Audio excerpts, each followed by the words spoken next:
शादी के कुछ मिनट पहले दुल्हन ने मेरे कान में सिर्फ एक बात कही और मैं मंडप छोड़कर चला गया।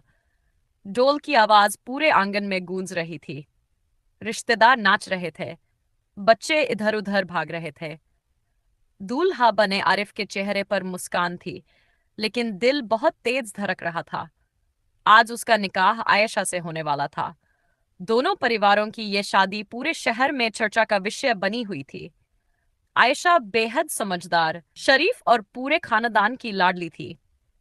दूसरी तरफ आरिफ अपने परिवार का सबसे जिम्मेदार बेटा था। हर कोई कह रहा था ऐसी जोड़ी किस्मत वालों को मिलती है, लेकिन किसी को नहीं पता था कि अगले कुछ मिनटों में ऐसा होगा जिसकी कल्पना किसी ने नहीं की थी। निकाह की रस्म शुरू होने से पहले आयशा ने धीरे से अपनी छोटी बहन से कहा, मुझे आरिफ से 2 मिनट अकेले में बात करनी है। पहले तो सबने इसे दुल्हन की शर्म समझा, लेकिन आयशा की आवाज कांप रही थी। आरिफ को कमरे में बुलाया गया। कमरे में सिर्फ दोनों थे। आयशा ने सिर झुकाया और बिना उसकी तरफ देखे बहुत धीरे से सिर्फ एक वाक्य कहा, अगर तुम मुझसे सच में मोहब्बत करते हो तो अभी इसी वक्त यहां से चले जाओ। बस इतना ही। ना वजह, ना कोई सफाई, ना कोई आंसू, सिर्फ यही एक बात। आरिफ कुछ पल तक उसे देखता रह गया। क्या मतलब? लेकिन आयशा चुप रही। उसने सिर्फ अपनी मुट्ठी कस ली और फिर नजरें फेर ली। आरिफ के चेहरे का रंग उड़ चुका था। वह बिना कुछ बोले कमरे से बाहर निकला।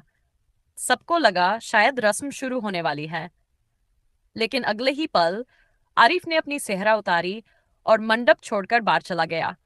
पूरा घर सन्न रह गया। मेहमान फुसफुसाने लगे, क्या हुआ? दूल्हा क्यों चला गया? क्या दहेज का मामला है? क्या लड़ाई हो गई? लेकिन किसी के पास जवाब नहीं था। आरिफ के पिता गुस्से में उसके पीछे भागे, मगर वह बिना रुके कार में बैठकर चला गया। उधर आयशा ने किसी को रोकने की कोशिश तक नहीं की। वह बस चुपचाप बैठी रही, जैसे उसे पहले से पता था कि यही होगा। कुछ देर बाद आयशा की दादी ने उसके हाथ पकड़कर पूछा, बेटी, तूने उससे क्या कहा था? आयशा ने धीरे से जवाब दिया, जो कहना जरूरी था, बस इतना।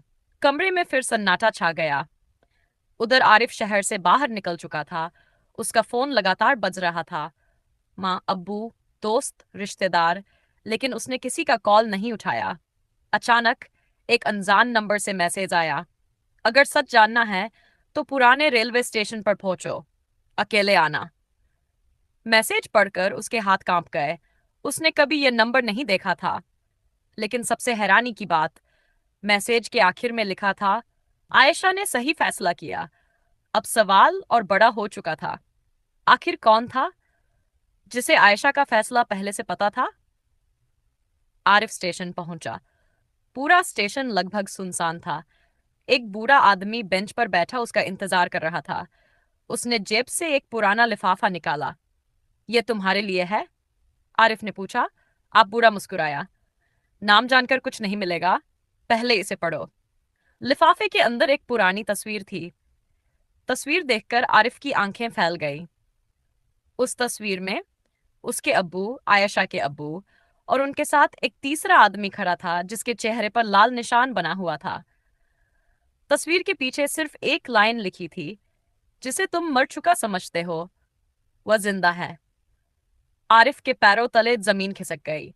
वह कुछ पूछता उससे पहले बूढ़ा आदमी भीड़ में गायब हो चुका था। उसी समय आरिफ का फोन फिर बजा। इस बार कॉल आयशा की थी, लेकिन जैसे ही उसने कॉल उठाई, उधर से सिर्फ रोने की आवाज आई। फिर कॉल कट गई। वह तुरंत वापस शादी वाले घर पहुंचा, लेकिन वहां पहुंचते ही एक और झटका उसका इंतजार कर रहा था। पूरा घर खाली कराया जा रहा था। पुलिस भी पहुंच चुकी थी। रिश्तेदारों के चेहरों पर डर साफ दिखाई दे रहा था। आरिफ ने घबराकर पूछा, क्या हुआ? किसी ने जवाब नहीं दिया। तभी एक पुलिस अधिकारी ने उससे पूछा, क्या आप आरिफ हैं? जी। तो हमें आपके साथ चलना होगा। आरिफ हैरान रह गया। लेकिन क्यों? अधिकारी ने कहा, क्योंकि इस शादी से जुड़ा एक ऐसा राज सामने आया है जो लगभग 25 साल से छिपाया जा रहा था। इतने में आयशा की छोटी बहन दौड़ती हुई आई। उसने चुपके से आरिफ की हथेली में एक छोटी सी चाबी रख दी और फुसफुसाकर बोली, आपा ने कहा है, अगर उन पर भरोसा है तो पुलिस के साथ मत जाइए। पहले इस चाबी से पुराना लकड़ी वाला संदूक खोलिए।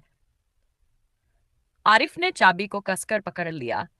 अब उसके सामने दो रास्ते थे, पुलिस के साथ जाना या उस संदूक का राज खोलना।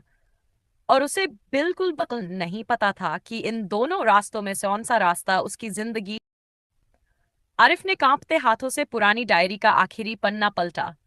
उसमें सिर्फ एक पता लिखा था और नीचे एक लाइन, अगर सच जानना है तो आज रात 12 बजे यहां आना, वरना यह राज हमेशा के लिए दफन हो जाएगा।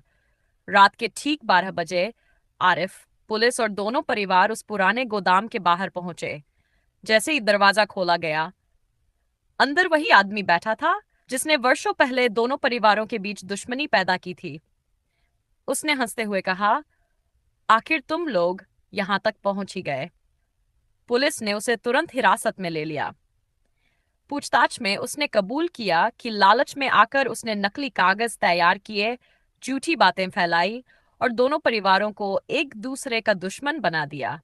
उसी डर की वजह से उसने आयशा को भी धमकी दी थी कि अगर शादी हुई तो वह दोनों परिवारों को फिर से बर्बाद कर देगा।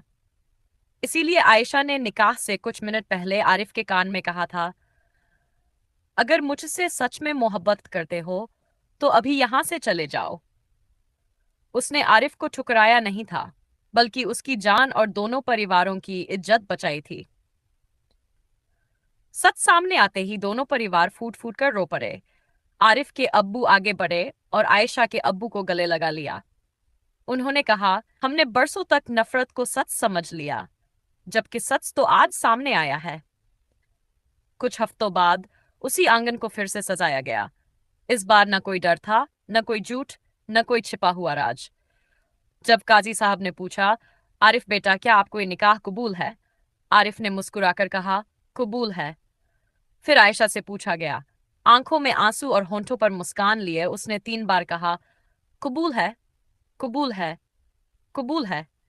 पूरा आंगन दुआओं और खुशियों से गूंज उठा। निकाह के बाद आरिफ ने मुस्कुराते हुए आयशा से पूछा, अगर उस दिन मैं तुम्हारी बात न मानता तो? आयशा ने हल्की सी मुस्कान के साथ जवाब दिया, तो शायद हम एक दूसरे को पा लेते, लेकिन अपने पूरे परिवार को हमेशा के लिए खो देते। आरिफ ने उसका हाथ थाम लिया। उसने कहा, अब समझ आया, कभी कभी सच्ची मोहब्बत साथ पकड़ने में नहीं, सही वक्त तक इंतजार करने में होती है। दोनों परिवार एक साथ बैठे। पुरानी नफरत की जगह अब रिश्तों की मिठास थी। जिस शादी से कुछ मिनट पहले दूल्हा मंडप छोड़कर चला गया था, उसी कहानी का अंत सबसे खूबसूरत मिलन माफी और भरोसे के साथ हुआ। समाप्त।